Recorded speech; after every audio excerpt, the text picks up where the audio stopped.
Welcome to Aaron Mahnke's Cabinet of Curiosities, a production of iHeartRadio and Grim and Mild. Our world is full of the unexplainable. And if history is an open book, all of these amazing tales are right there on display, just waiting for us to explore. Welcome to the Cabinet of Curiosities.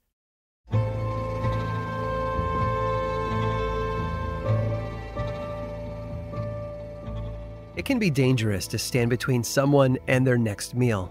Anyone who's put their hand near the food bowl while their dog is eating can attest to that. And avoiding a lion while it hunts a gazelle is just plain common sense. In 1766, though, the people of Nottingham, England weren't hunting down a gazelle. No, they had their sights on something else, and when it looked like they weren't going to get it, they made sure to let everyone know. It all started at the Nottingham Goose Fair, a traveling carnival dating back 1,000 years, maybe more, that visited the area every October. Back then, instead of rides or games of chance, the Goose Fair was mainly a food festival. It began as a livestock market where animals of all kinds, including geese, were traded among fairgoers. Over time, it branched out into other kinds of food as well, but especially cheese.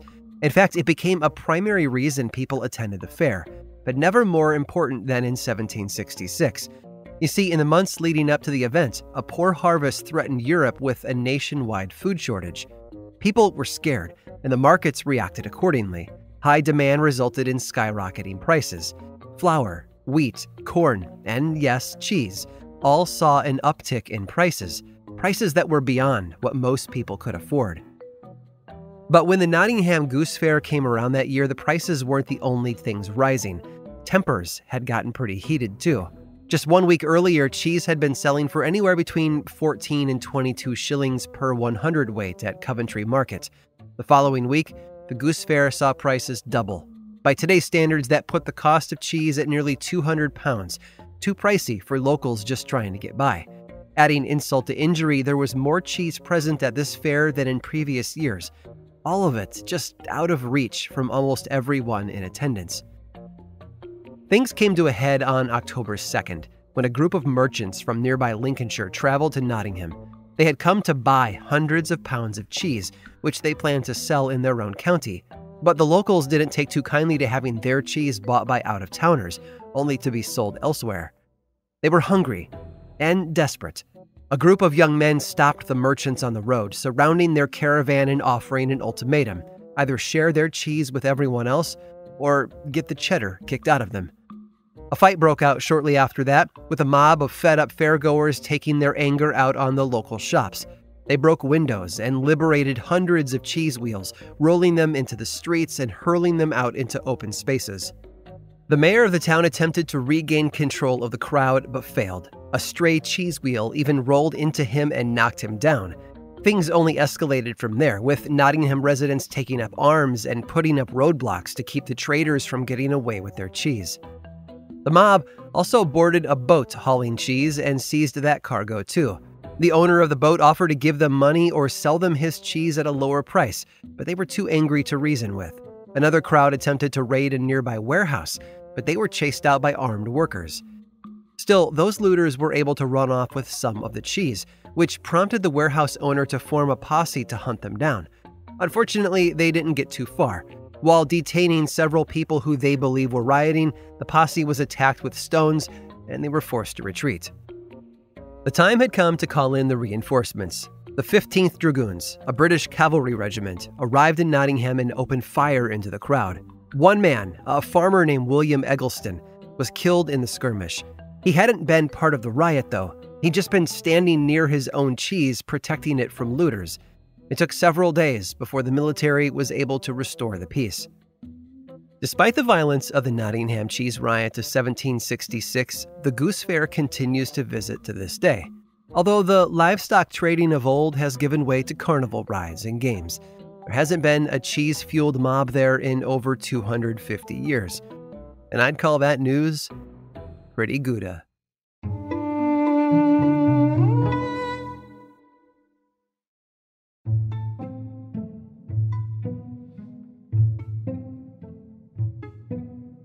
World War II was a unique time in history when Americans and Europeans banded together to take down a common enemy. Not everyone took up arms, though. Many hosted scrap drives to collect metal and rubber that would go toward building ships and airplanes. Others, like actors and musicians, flew overseas to put on shows for the troops. Edda van Heemstra put on shows too. She was born in Brussels, Belgium in 1929 to a Dutch baroness and a British businessman. Her early years were filled with turmoil, though, as her father left the family and joined a fascist organization back in England when she was just 6. Though her life had just gone through a major upheaval, she always had one constant: dance. Edda was enrolled in ballet lessons at a young age, a skill that would serve her well later in life. She returned to the UK when she was 7 to attend school. As she got older, Edda was swept into the chaos that was the Second World War. Her mother took her and her siblings back to her hometown in Arnhem in the Netherlands. It had been a neutral territory during World War I, and Edda's mother hoped it would remain that way throughout this new war as well.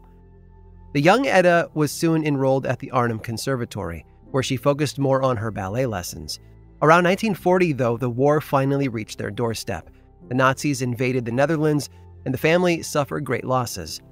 To stay safe, they went underground, quite literally. Edda survived in the basement of her home by eating tulip bulbs after their food supply was cut off by the Germans. But as she fought to go on, a movement was stirring around her. She joined the Dutch Resistance, a group of freedom fighters comprised of local churches, the Communist Party, and other groups. The resistance had fought for days as the Germans marched into the Netherlands. They held the line at areas like The Hague, Rotterdam, and elsewhere. During the various battles, many lives were lost on both sides, and entire towns were reduced to ash. Among the rubble were properties once owned by Edda's mother. Meanwhile, Edda did her part, but not as a fighter. She became a courier, taking messages to Allied airmen who had been shot down. She also helped deliver the Resistance's underground newspaper. Now, during one of her deliveries, she ran into a group of German soldiers. She had to think quick on her feet to avoid capture, or worse, so she picked flowers for them and acted as though she didn't know what was going on. They reviewed her papers and let her go.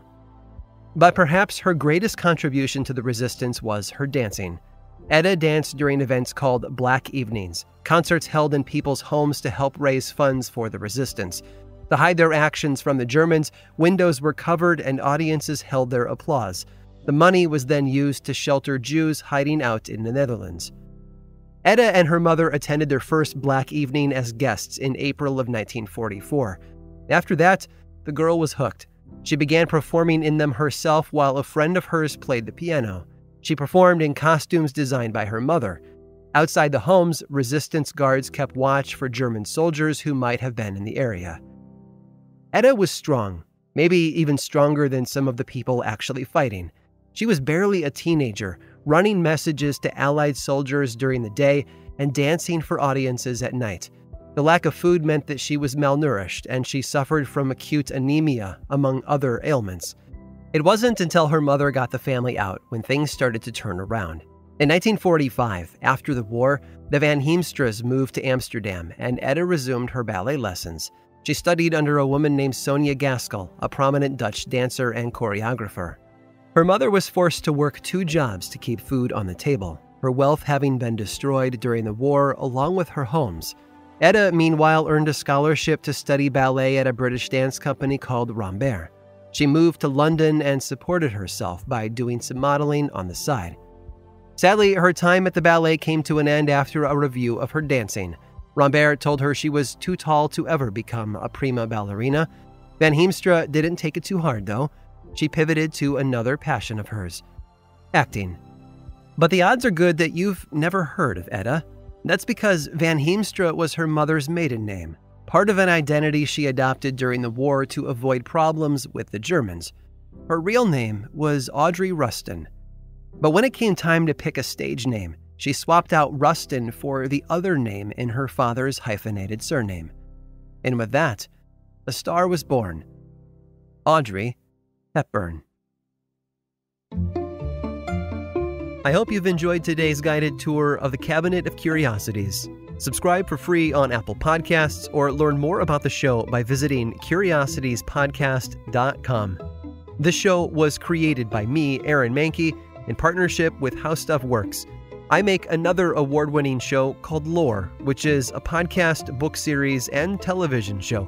And you can learn all about it over at theworldoflore.com. And until next time, stay curious.